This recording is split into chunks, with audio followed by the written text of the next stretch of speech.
कभी कभी सबसे खतरनाक दुश्मन घर के बाहर नहीं होता, वो घर के अंदर होता है, जिसे हम पिता कहते हैं, जिस पर आंख बंद करके भरोसा किया जाता है।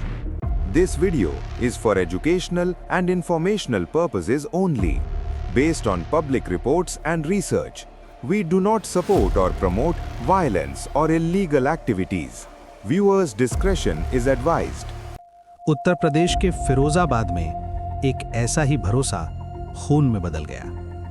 इस कहानी को समझने के लिए हमें उस एक दिन से नहीं, बल्कि उस परिवार के अतीत से शुरुआत करनी होगी, क्योंकि ये हत्या एक दिन में नहीं हुई थी, ये सालों में पनपा हुआ गुस्सा था। फिरोजाबाद उत्तर प्रदेश का एक आम शहर है।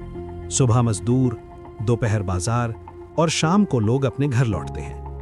जिंदगी बिल्कुल सामान्य लगती है, लेकिन इसी शहर में एक घर ऐसा भी था जहां शांति कब की मर चुकी थी।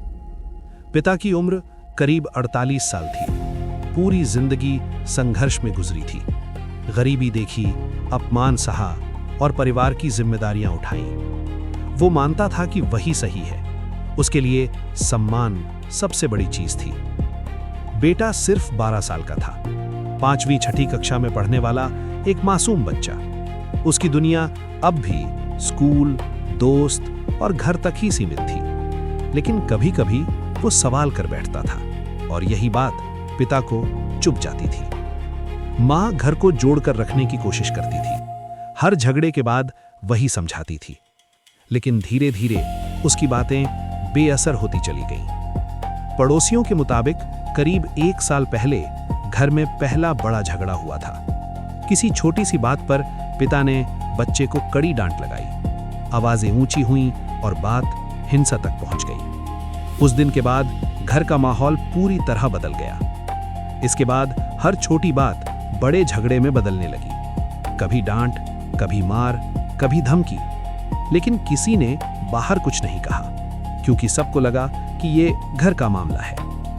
पुलिस जांच में ये भी सामने आया कि पिता लगातार मानसिक दबाव में था।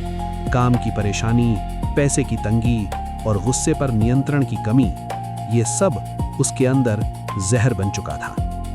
घटना से एक दिन पहले भी घर में तेज झगड़ा हुआ था। मां ने रिश्तेदारों को फोन किया, लेकिन किसी ने गंभीरता से नहीं लिया। सबने यही कहा कि कल सब ठीक हो जाएगा। घटना वाले दिन सुबह की शुरुआत अजीब सी खामोशी से हुई। घर में कोई किसी से बात नहीं कर रहा था, लेकिन ये शांति तूफान से पहले की थी। दोपहर होते होते किसी बात पर फिर बहस शुरू हुई। बच्चे ने डरते डरते कुछ कह दिया। बस यहीं से पिता का गुस्सा फूट पड़ा। शाम होते होते पिता ने अपना आपा खो दिया। उसने न उम्र देखी न रिश्ता, बस हाथ उठा दिया। कुछ ही सेकंड में 12 साल का बच्चा जमीन पर गिर पड़ा। मां की चीखें पूरे घर में गूंज उठी। फर्श खून से सन चुका था और एक पिता खड़ा था जो समझ ही नहीं पा रहा था कि उसने क्या कर दिया। चीख पुकार सुनकर पड़ोसी दौड़े आए। किसी ने पुलिस को फोन किया, लेकिन तब तक बहुत देर हो चुकी थी। बच्चे की सांसें रुक चुकी थी। पुलिस मौके पर पहुंची, घर को सील किया गया। फॉरेंसिक टीम ने हर कोना खंगाला। हत्या में इस्तेमाल हथियार बरामद हुआ। हर सबूत पिता की ओर इशारा कर रहा था।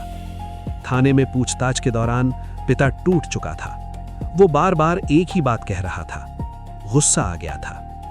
मां का बयान सबसे दर्दनाक था। उसने कहा कि उसने दोनों को रोका, लेकिन कोई नहीं रुका। पुलिस ने आरोपी पिता के खिलाफ हत्या का मामला दर्ज किया। उसे जेल भेज दिया गया। अब वो पिता नहीं था, वो एक आरोपी था। इस घटना ने पूरे इलाके को हिलाकर रख दिया। लोग सवाल करने लगे कि क्या हम घरेलू हिंसा को अब भी नजरअंदाज करते रहेंगे। सबसे बड़ा सवाल यही है, क्या ये हत्या रोकी जा सकती थी अगर समय रहते मदद ली जाती? ये मामला सिर्फ एक हत्या नहीं है, ये चेतावनी है। गुस्सा धीरे धीरे मारता है, पहले रिश्ते, फिर इंसान। याद रखिए, हिंसा कभी समाधान नहीं होती। एक पल का गुस्सा पूरी जिंदगी की सजा बन सकता है। चाहते हैं कि सच सामने आता रहे और ऐसी कहानियां भुलाई न जाएं, तो इस वीडियो को लाइक करें, शेयर करें ताकि सच्चाई हर किसी तक पहुंच सके और चैनल को सब्सक्राइब करें। जय हिंद, वंदे मातरम।